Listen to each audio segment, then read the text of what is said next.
В Министерстве по внешним связям, национальной политике, печати и информации Ингушетии прошел круглый стол к 244-й годовщине вхождения в состав России. О добровольном выборе, месте и роли Ингушетии в политической системе государства репортаж Миланы Хашагульговой. Среди приглашенных на круглый стол «Ингушетия в составе России. История, современность и перспективы» были депутаты Народного собрания, сотрудники НИИ и общественных организаций республики. Основными вопросами, вынесенными на обсуждение, стали вхождение Ингушетии в состав России, ее место и роль в политической системе государства. Политическое значение Северного Кавказа оно оставалось неизменно высоким и остается таковым на протяжении всей исторической эпохи. Как известно, Северный Кавказ, а Ингушетия занимает ключевое положение на Северном Кавказе.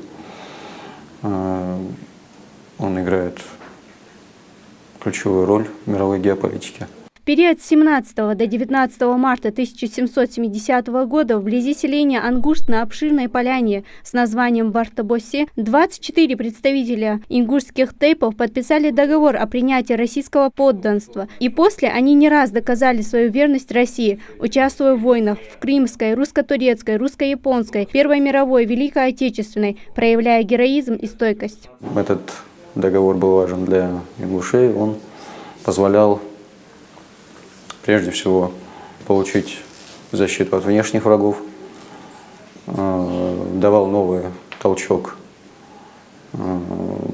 уже начавшемуся и бурно шедшему усилению ингушей с гор на плоскость, новые, удобные для земледелия и ведения общепродуктивного хозяйствования территорий, повышал общий уровень стабильности. Итак, ингуши сделали осознанный выбор в 1770 году и добровольно вошли в состав Российской империи. В этом году будут отмечать 244-летие единения с Россией. Милана Хашагульгова, Ахмед Беков, Новости 24.